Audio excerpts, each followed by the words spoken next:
Cuando la iglesia cumple su misión, siempre enfrenta oposición. No digan amén todavía, porque está fuerte esto, ¿verdad que sí? Cuando la iglesia cumple su misión, siempre enfrenta oposición. Miren, Pedro y Juan habían acabado de hacer un milagro. Un milagro espectacular en la puerta del templo, la puerta que se llama La Hermosa. Había allí un hombre cojo que lo traían todos los días. En este capítulo al final dice que por 40 años más de 40 años este hombre estaba cojo, lisiado. Quizás por muchos de esos años, quizás toda esa vida. Lo habían traído a este sitio, lo habían dejado ahí a la puerta de La Hermosa para que él pidiera limosna. Un hombre rechazado por la sociedad por su enfermedad, rechazado por la religión por su condición, marginado, no puede entrar en el templo. Y Pedro y Juan llegan como a las 3 de la tarde para orar y se encuentran con este hombre. Y él les extiende la mano y Pedro le dice: mírame, yo no tengo oro ni tengo plata, pero lo que tengo te doy. En el nombre de Jesucristo de Nazaret, levántate y camina. Y lo tomó por la mano derecha y lo levantó. Y este cojo, se le fortalecieron sus piernas y sus tobillos se enderezaron y empezó a saltar y a brincar y a alabar a Dios. Y formó un santo escándalo en ese templo, ¿verdad que sí?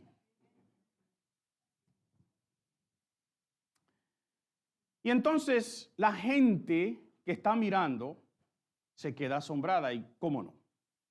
Se quedan maravilladas de lo que está sucediendo y corren a ver qué es lo que está pasando, por qué este escándalo en el templo, quién es esta persona que está haciendo toda esta bulla, que está corriendo, que está brincando, que está alabando a Dios.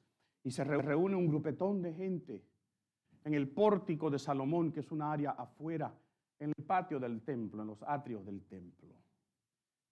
Y la gente está maravillada de lo que Pedro y Juan han hecho. Y Pedro y Juan se dan cuenta y Pedro dice: ¿pero ustedes creen que es algo que yo hice? Y ahí Pedro les da un tremendo sermón, ¿recuerdan?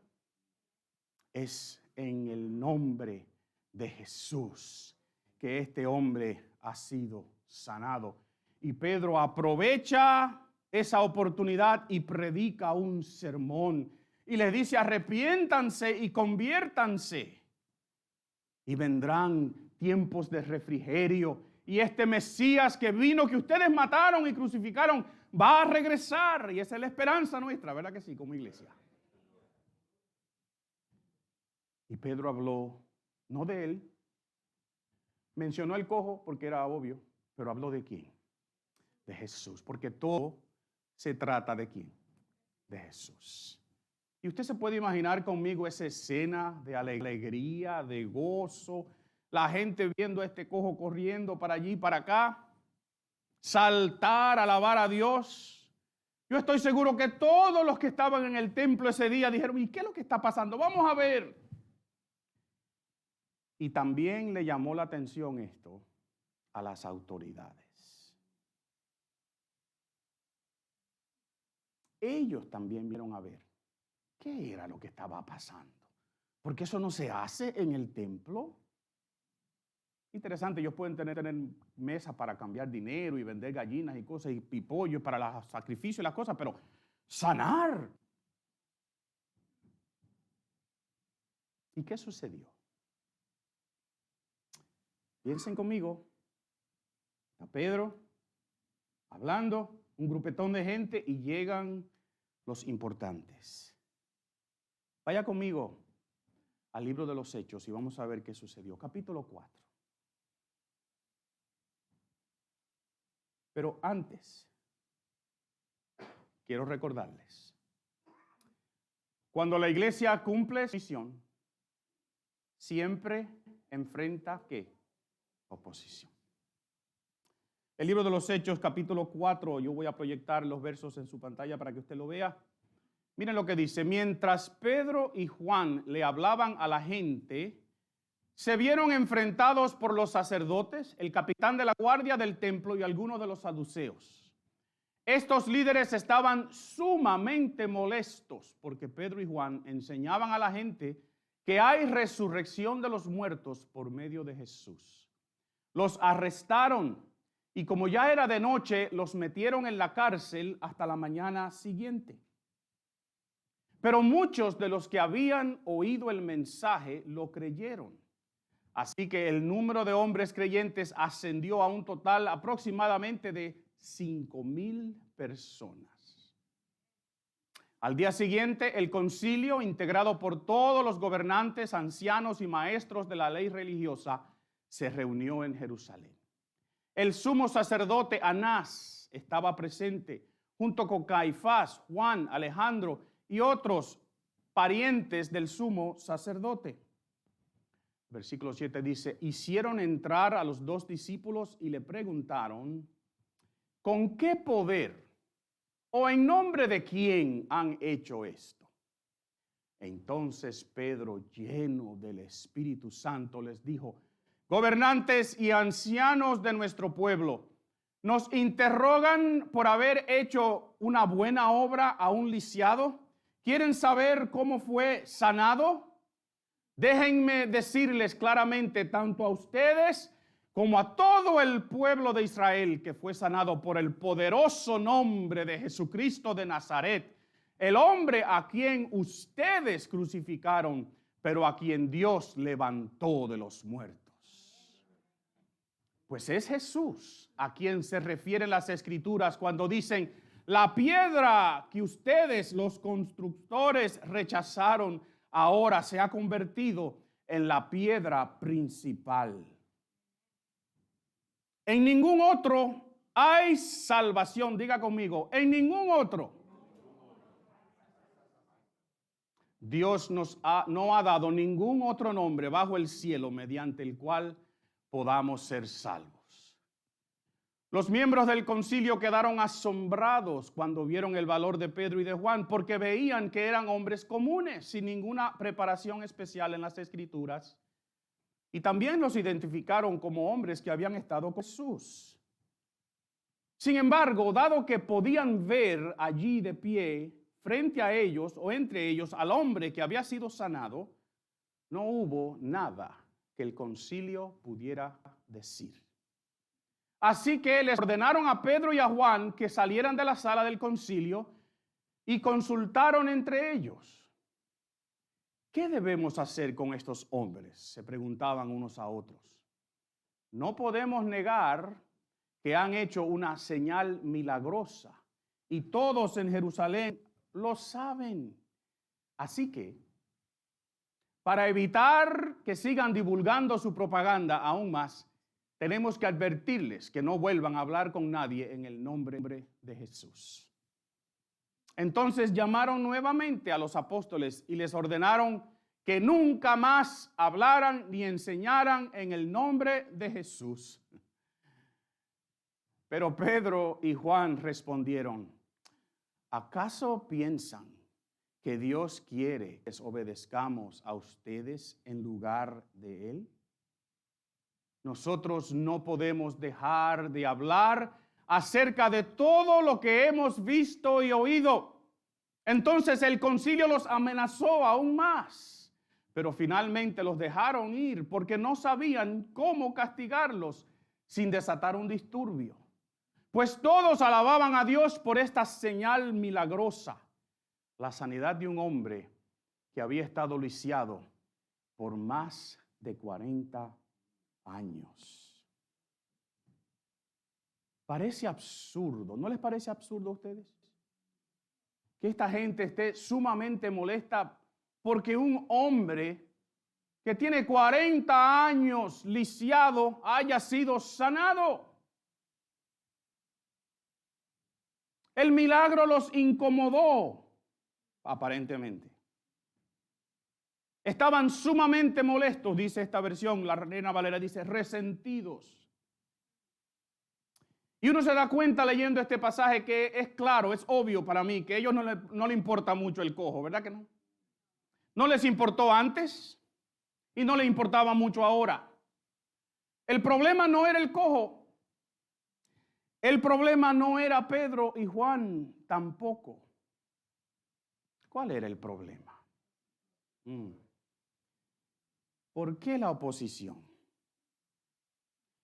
Y quiero recordarles que cuando la iglesia cumple lo que Dios le dice, cuando la iglesia hace lo que Dios manda, siempre va a enfrentar oposición.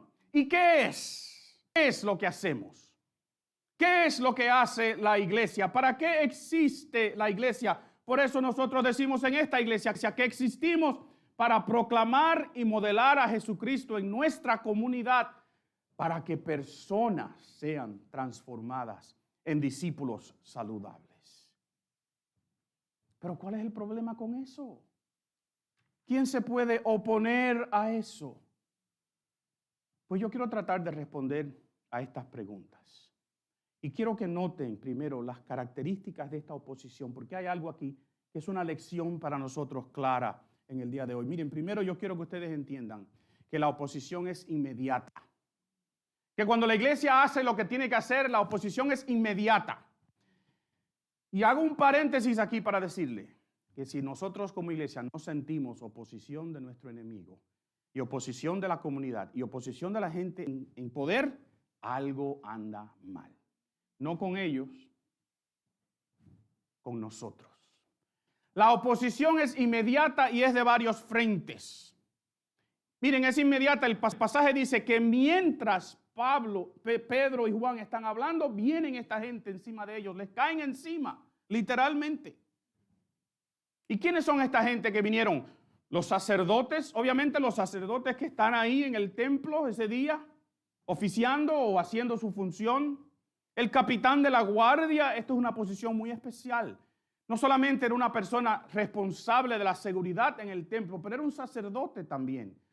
Y lo importante de su posición es que típicamente la persona que había sido nombrado capitán de la guardia era la persona que era de entonces nombrado sumo sacerdote.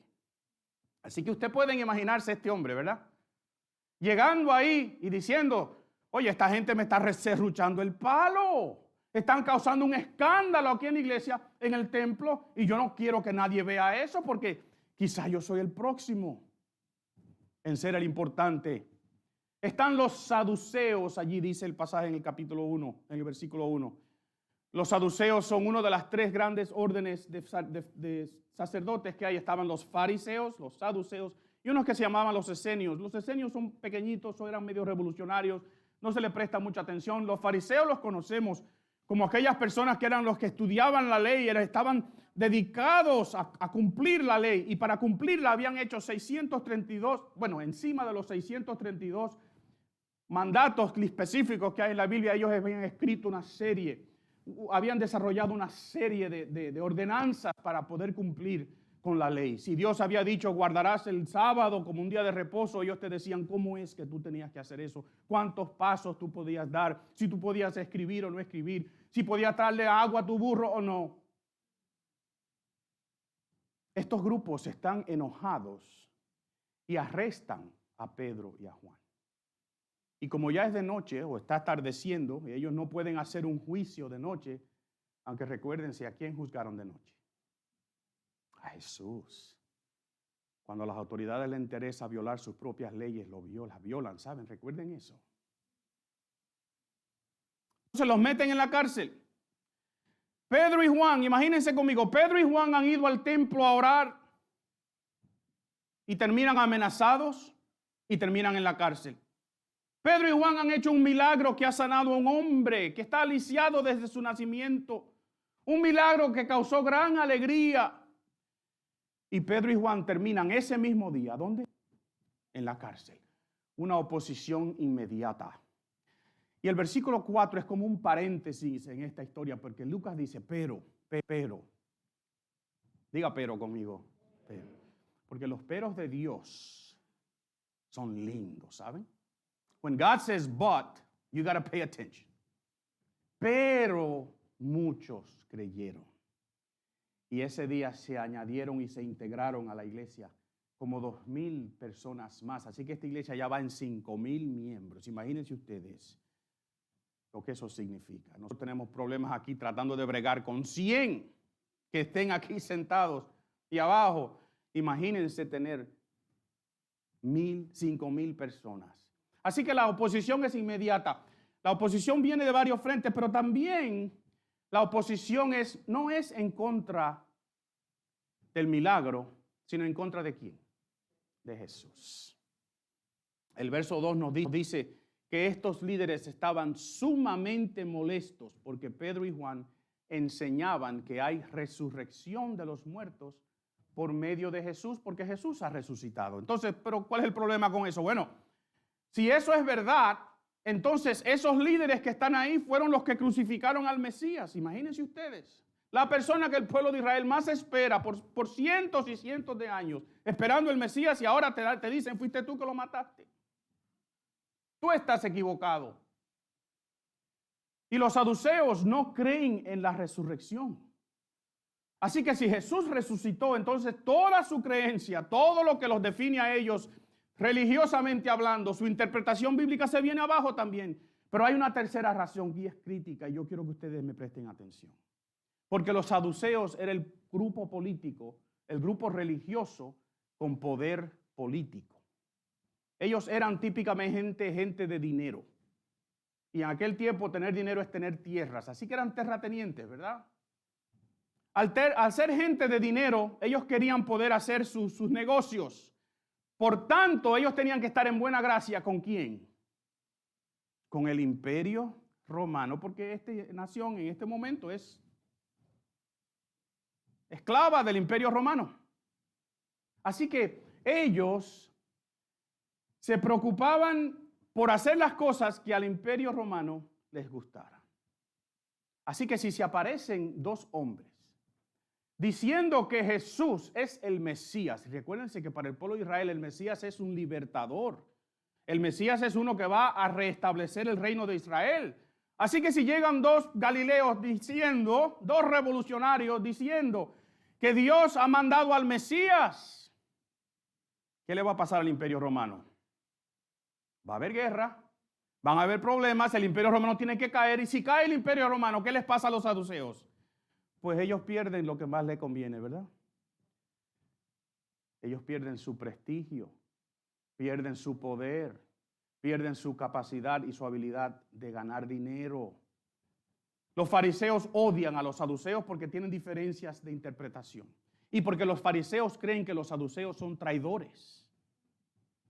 Así que entre ellos mismos hay un pleito ahí, pero hay algo que los une interesantemente. Es algo que une a nuestros opositores también. Y esa persona es ¿quién?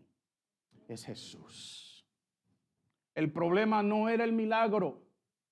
El problema era el mensaje y la persona de quién se trata. Y yo quiero que ustedes entiendan en el día de hoy, mis queridos, que cuando la iglesia cumple su misión de predicar y modelar a Jesucristo, va a enfrentar ¿qué? Oposición. Ahora miren, más allá de que Jesús fuera el Mesías y que ellos lo habían matado, Pedro les ha ofrecido una oportunidad, ¿verdad? Pedro les dijo, yo sé que lo hicieron por ignorancia. Pedro fue muy suave ese día. Lo hicieron por ignorancia. Pero arrepiéntanse y conviértanse. Ellos, eso es lo único que tienen que hacer y se van a unir a este movimiento que está creciendo. Pero hay otra cosa que causa oposición ese día. Y es lo que yo quiero que ustedes entiendan conmigo también, y es esto. Miren, el problema del ser humano con Jesús es un problema de autoridad y de poder. Escúchenme bien. Escúchenme bien. El problema del ser humano, el problema que quizás tienes tú en esta tarde o en esta mañana, ya es tarde, es el poder y la autoridad. ¿Quién es que lo tiene en tu vida? Ese es el problema. Miren los versículos 5 al 7 otra vez. Al día siguiente el concilio, integrado por todos los gobernantes, ancianos y maestros de la ley religiosa, se reunió en Jerusalén. El sumo sacerdote Anás estaba presente junto con Caifás, ¿Se acuerdan de esos dos nombres? Porque hace 50 días o un poquito más que fueron los que condenaron a Jesús a morir en una cruz. Caifás era el yerno de Anás. Y ustedes pueden ver aquí que Lucas nos dice que todo el grupo de los líderes sacerdotes ahí eran relacionados el uno al otro. Había un tipo, ¿cómo se llama eso? Yo no sé, nepotismo, ¿verdad? Sí. Un clan tenían ahí. Versículo 7, hicieron entrar a los dos discípulos y les preguntaron, y aquí esta pregunta tiene dos partes. ¿Con qué poder o en nombre de quién han hecho esto? Porque una cosa es poder y otra cosa es autoridad. Y cuando tú dices en nombre de quién, tú estás hablando de autoridad. Los saduceos son el grupo religioso con poder político, yo les dije eso, ¿verdad? Pero ellos dependen del imperio romano para tener su poder, así que en un sentido no tienen poder ni tienen autoridad. Pilato puede llegar ese día al templo y decir, quítense, que aquí mando yo ahora. El capitán de la guardia tiene poder y tiene cierta autoridad, pero esa autoridad se le ha dado también por los romanos y ellos pueden venir y quitársela. Los fariseos se consideran la autoridad religiosa, ¿verdad que sí? Pero recuerdan las palabras cuando Jesús predicaba que la gente decía, este predica con autoridad, no como los fariseos. Así que aunque ellos creen que son los que tienen la autoridad, no la tienen, el pueblo los desprecia por los hipócritas que son. Y estos gobernantes y estos líderes, si usted lee el pasaje otra vez en su casa, usted va a notar que se quedaron asombrados, no con el poder de Pedro. Pedro tiene poder, está preso. Se quedaron asombrados con su autoridad. Ellos no podían hacer ni decir nada. Tenían al hombre lisiado ahí al frente y no podían borrarlo, ¿verdad que no? No sabían qué hacer. Al fin y al cabo, no tienen autoridad. No tienen poder tampoco.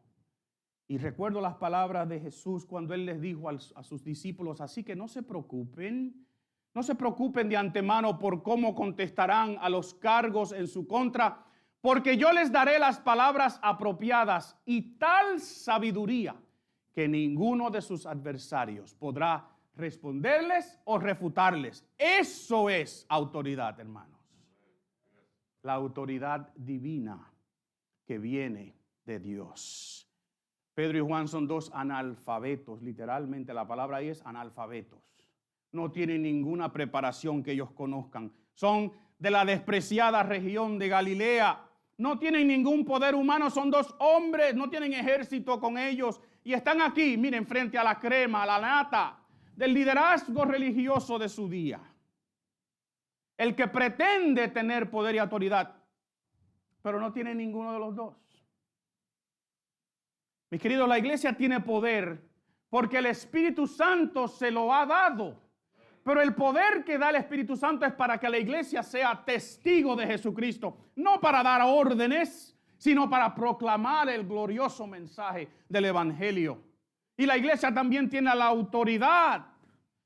Jesús dijo, toda potestad me es dada en el cielo y en la tierra, toda autoridad me es dada. Así que nosotros como iglesia no buscamos poder humano, nosotros buscamos autoridad divina. Dígalo conmigo, no buscamos poder humano, buscamos autoridad divina. La iglesia, cuando cumple su misión, cuando predica como Dios le mandó, cuando tiene las palabras que Jesús les dejó en su mente como su única misión y su único propósito, tiene el poder del Espíritu Santo para ser testigo y tiene la autoridad de Jesús. Y Jesús les dijo, yo voy a estar con ustedes hasta el fin del tiempo. Mis queridos, pero esa autoridad manifestada en el poder para ser testigos es un serio problema para las autoridades humanas. Y por eso es que cuando la iglesia cumple su misión, siempre va a enfrentar oposición. Vamos a ver, en este capítulo han sido encarcelados, ¿verdad? En el capítulo 5 van a ser encarcelados otra vez, amenazados otra vez, azotados 39 veces. En el capítulo 6, uno de ellos va a ser apedreado hasta morir. Esteban se va a convertir en el primer mártir de la iglesia. En el capítulo 8, y comenzando con esa muerte de Esteban, se desata una persecución que la iglesia tiene que salir huyendo de Jerusalén. ¿Por qué? Porque cuando la iglesia cumple su misión, siempre enfrenta ¿qué? Oposición. Y esa oposición, mis queridos, es al señorío de Jesús. ¿Es Jesús tu Señor? Entonces, para nosotros como iglesia local, ¿cuál es la oposición que enfrentamos? Yo voy a mencionarles dos hoy. Hay otras. Yo voy a mencionar dos cosas. Yo quiero que usted me preste atención, porque mira, la primera que yo creo viene de cosas como esta. Este es nuestro ilustre y distinguido y honorable congresista de Rhode Island del Distrito 2, creo, David Cicilline. Dejen su opinión política, a mí se me va a salir por los poros, pero ustedes no.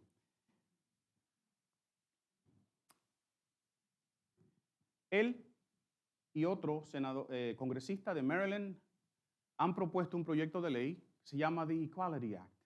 ¿Quién está en contra de la igualdad? Dígame alguien aquí que está en contra de la igualdad. Nadie. Todos, ¿verdad? Estamos a favor de la igualdad. Por eso su nombre, The Equality Act. Pero ¿ustedes saben lo que dice este proyecto de ley? No me respondan, porque si me dicen que no, entonces yo me enojo. Me incomodo pastoralmente, porque en las letras pequeñas, quizás no se ven, son tan pequeñas, pero dice, prohibit discrimination on the basis of sex, gender identity, and sexual orientation, and for other purposes. Para prohibir la discriminación en base a sexo, identidad de género y preferencia sexual, y para otros propósitos. Usted tiene una tarea esta semana. Usted va a leer su Biblia como siempre, y usted va a orar, pero usted va a ir y va a leer este proyecto de ley. ¿Me lo prometen? La Cámara de Representantes ya lo pasó. Está en el Senado. Llame a su senador. Aquí en Rhode Island, Sheldon Whitehouse, Jack Reed, llámelo.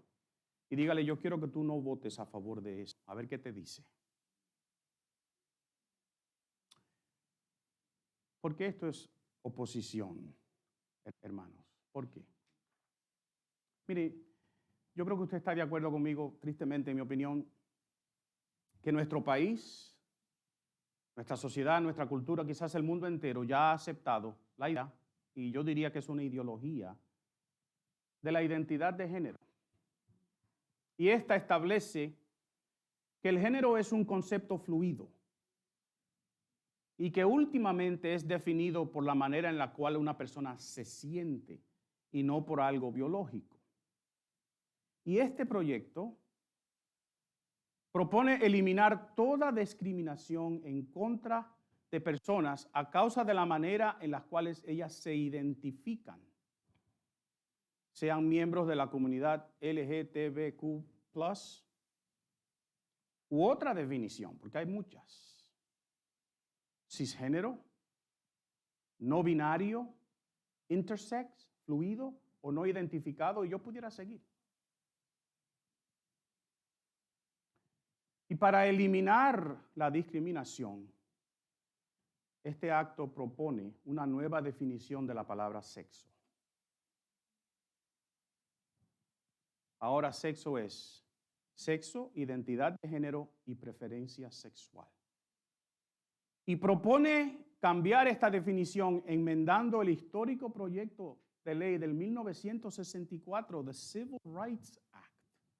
Vaya y léase ese y su historia, el cual define 5 derechos de la persona protegidos por la ley: tu raza, tu color, tu religión, tu sexo o tu origen nacional. Y ahora tu sexo va a decir tu sexo, tu identidad de género o tu preferencia sexual. ¿Qué dice la Biblia?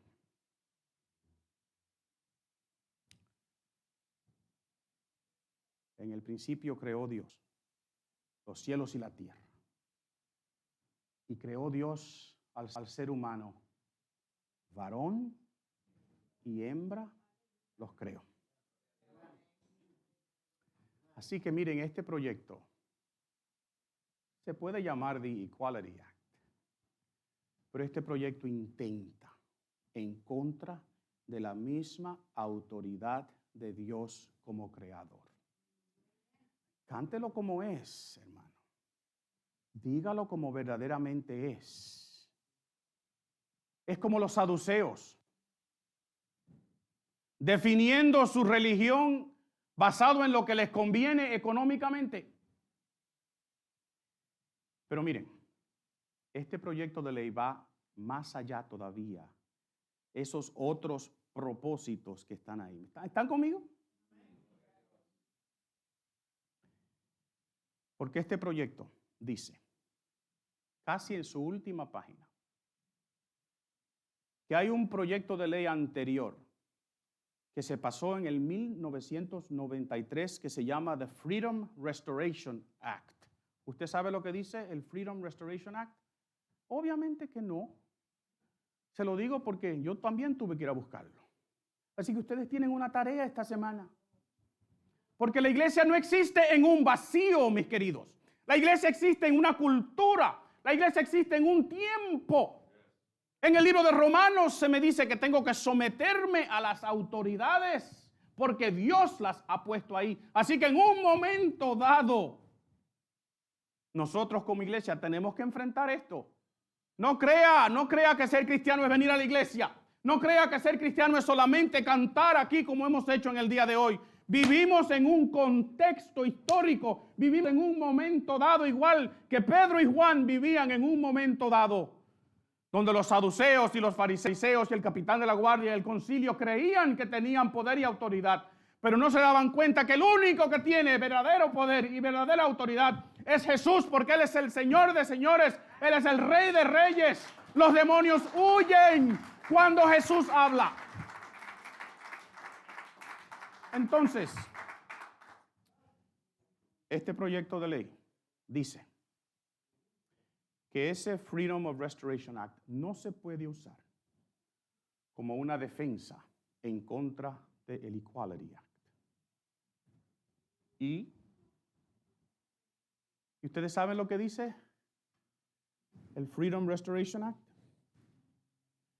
Establece que el gobierno obligará a ninguna institución religiosa o a ninguna persona a actuar en contra de su fe y sus creencias debido a una ley del gobierno. ¿Lo oyeron? Dele gracias al Señor porque alguien en el 1993, yo no sé quién, y nuestro Congreso en aquel entonces pasó un acto de ley, un proyecto de ley que establece que el gobierno no puede decirte a ti cómo tú practicas tu religión. Dígame. Pero este proyecto de ley dice que ese otro no se puede usar como una defensa. Miren, hoy día esta iglesia puede decidir que un hombre no entra al baño de las mujeres porque él se identifique como una mujer. ¿Ustedes están de acuerdo con eso? Y viceversa. Y en un sentido, por eso nosotros no le tenemos nombres a nuestros baños. Pero si tuviéramos un baño de más de una, ¿cómo se llama eso? Y estuviese su hija ahí, ¿usted quisiera que un hombre entrara? Porque él se identifica como una mujer. Así que nuestra iglesia puede decidir no permitir eso. Nuestra iglesia puede decidir, y nuestra denominación lo ha decidido, que no nombra a un pastor que se identifique abiertamente como homosexual o transgénero. Y si nos tuviéramos que defender, o hoy día, ¿cómo nos defendemos? Usando el Freedom of Restoration Act. Porque el gobierno no puede promulgar una ley que me diga a mí cómo yo puedo practicar mi fe y mi religión. Pero si pasa esto,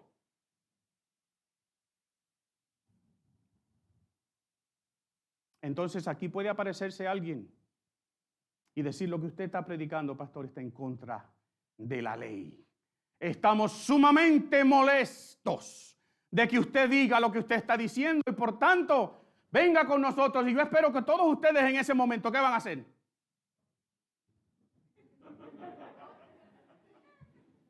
Yo espero que ustedes se paren y digan: no, nosotros estamos de acuerdo con nuestro pastor, llévennos a todos presos.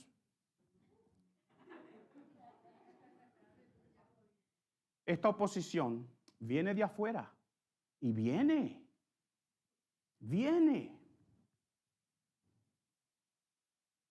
Pero hay otra oposición, y viene de adentro. Grace Point Church en Nashville, Tennessee, miembro de la denominación más grande evangélica de los Estados Unidos, the Southern Baptist Convention, una iglesia bautista del sur. Ellos se creen que ellos son los verdaderos evangélicos de este país. Y son muchos, y que Dios los bendiga. Pero esta iglesia se define, si usted va a su website, se define como una iglesia cristiana progresista. ¿Y en qué consiste su progresismo? Consiste en que uno de sus pastores está casado con otro hombre. En que su director de alabanza es abiertamente homosexual y vive con su pareja, también otro hombre. Pero también ellos dicen que la Biblia no es la palabra de Dios y que las enseñanzas que están en la Biblia se pueden ignorar y se pueden eliminar de la manera que uno crea mejor, y basado en las nuevas normas, las normas progresistas de nuestra cultura y de nuestra sociedad. ¿Eso es progreso? Esa oposición viene de adentro. Está carcomiendo la iglesia por dentro. Y miren, yo quiero tomar un momentito con ustedes hoy, porque miren, y me voy a bajar de la tarima. Yo no pretendo discriminar en contra de nadie. Dios es un Dios de personas, no de ideologías, no de denominaciones, no de manuales, un Dios de personas. Y Dios ama a la persona, y nosotros también. No confundan las dos cosas.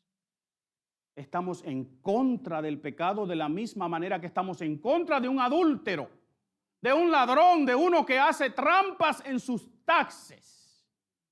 No solamente de aquel que diga que tiene una identidad diferente a la mía. Así que Dios ama a las personas, y nosotros también. No estoy hablando de discriminar en contra de alguien, pero yo sí tengo que decir lo mismo que dijo Pedro.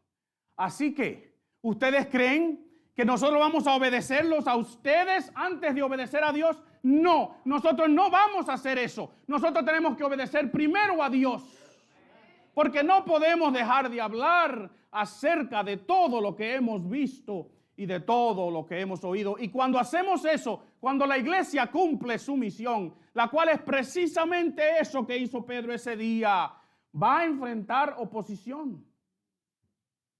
Y esa oposición se va a convertir en persecución. Y miren, no tiene nada que ver con lo que hacemos, sino de quién predicamos. A Jesucristo, el Rey de Reyes, el Señor de Señores, el que verdaderamente tiene la autoridad. El problema de la humanidad es un problema de poder y de autoridad. ¿Quién lo tiene. El problema es que nosotros como seres humanos no queremos aceptar el señorío de Jesucristo. Y eso es lo que la iglesia predica. Que Jesús es el Señor. Que Jesús regresa como Rey.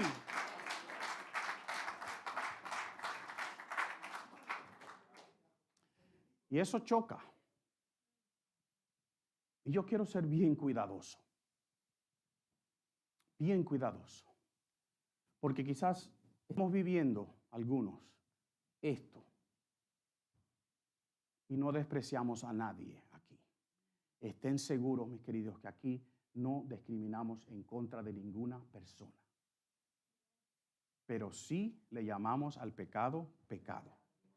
A todos los pecados le llamamos pecado. Entonces, ¿qué vamos a hacer? ¿Qué nos quiere decir todo esto a nosotros hoy día? Primero, mira, iglesia, despierta. Despierta. Piensa por quién tú votas. Y no estoy haciendo una campaña política aquí.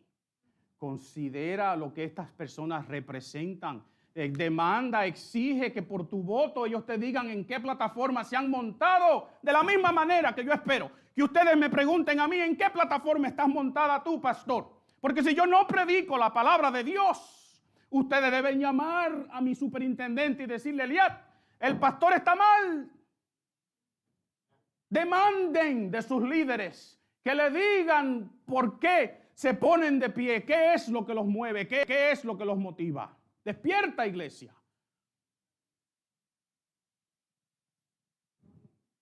Y quizás en tu casa alguien te pregunta a ti, ¿y con qué autoridad y con qué poder tú dices eso? Cuando uno de tus hijos te lo pregunte, ¿qué tú le vas a decir? Bueno, podemos votar por otro congresista, ¿verdad? Los hijos no nos podemos salir de ellos. Son nuestros. Pero hay algo a la cual la iglesia ha sido llamada. A proclamar y a modelar a Jesucristo en su comunidad para que personas sean transformadas en discípulos saludables. Y cuando la iglesia hace eso, va a enfrentar ¿qué? Oposición, pero nosotros no necesitamos poder humano para hacer eso. Nosotros necesitamos ¿qué? Autoridad divina, la cual está en la palabra de Dios. Y no estamos solos. Jesucristo dijo, pero recibiréis poder cuando haya venido sobre vosotros el Espíritu Santo. Y me seréis testigos en Jerusalén, en toda Judea, en Samaria y hasta lo último de la tierra. Y lo leí en la Reina Valera porque suena mejor. Pero también Jesús dijo,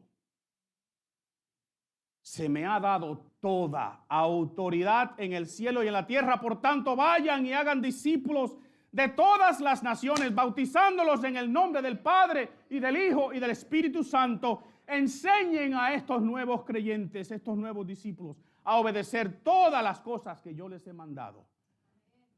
Y tengan por seguro esto: yo estoy con ustedes siempre, hasta el fin de los tiempos. El que verdaderamente tiene poder, el que verdaderamente tiene autoridad, nos dice, yo estoy contigo, iglesia, yo estoy contigo. El verdadero poder y la verdadera autoridad no la queremos de la sociedad, no la queremos de nuestro gobierno, la tenemos de parte de aquel que tiene toda potestad, que tiene toda autoridad. Tenemos poder, pero no poder humano, poder divino. Tenemos autoridad, pero no autoridad como los saduceos. Autoridad de parte de aquel que la tiene toda. Miren, la iglesia no está aquí para condenar a nadie. Es más, Jesús mismo dijo, yo no he venido a condenar a nadie. Recuérdense de eso. Juan 3, 17. Nos memorizamos el 16. Memorices el 17 y el 18. Yo no he venido a condenar a nadie. El que rechace al Hijo del Hombre se condena a sí mismo. Así que no estamos aquí para condenar. Tú y yo hemos sido escogidos para proclamar y modelar a este Jesús de quien se trata todo. Yo quiero que tú dobles tu cabeza conmigo un momentito. Porque hay una pregunta aquí.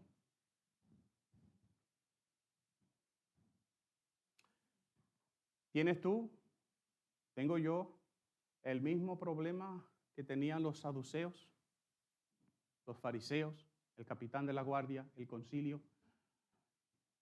¿Cuál era ese problema? ¿El milagro? No. ¿Pedro y Juan? No. El problema es quién tiene poder y autoridad. Y yo te hago la pregunta a ti en esta tarde y me la hago a mí. ¿Quién es el Señor de tu vida? ¿Quién es el Señor de tu vida? Esa es la pregunta clave. Vamos a orar. Eterno Dios, porque haya crecido la maldad, no permitas que nuestro amor se enfríe. No permitas que nuestra fe caiga. Si nos recuerdan todos los días lo que tú le dijiste a tus discípulos antes de irte. Pero recibiréis poder cuando haya venido sobre vosotros el Espíritu Santo y me seréis testigos en Jerusalén, en toda Judea, en Samaria y hasta el fin de la tierra. Y también le dijiste, toda autoridad Dios me la ha dado. Por tanto, vayan a ustedes con esa misma autoridad y hagan discípulos de todas las naciones. Señor, en medio de oposición, frente a la oposición y frente a lo que viene, que es persecución, yo te ruego que esas palabras corran por nuestras mentes y nos den ánimo. Pero, Señor, solamente nos dan ánimo si tú eres nuestro Señor. Porque si tú eres una figura histórica, si tú eres meramente el título de una religión, si tú eres meramente alguien a quien venimos aquí a cantarle los domingos, pues entonces no tenemos poder y no tenemos autoridad. Y cuando enfrentemos oposición, nos vamos a marchitar como una flor que no tiene agua. Ayúdanos a entender que el verdadero problema del ser humano es, ¿quién es mi Señor? Y nosotros en esta iglesia declaramos que tú eres Señor. Y que un día toda rodilla de los que están en el cielo, de los que están en la tierra, de los que están debajo de la tierra, se van a tener que doblar y van a tener que confesar que Jesucristo es el Señor. Para gloria de Dios Padre, quien le dio ese poder y esa autoridad y ese nombre que es sobre todo nombre. Ayúdanos como iglesia a entender eso. Que cuando cumplimos nuestra misión, vamos a enfrentar oposición. Gracias, Señor, porque tus palabras también dicen, yo estaré con ustedes hasta el fin del tiempo. Gracias, Señor. En el nombre de Jesús. Amén y amén. Gloria a Dios.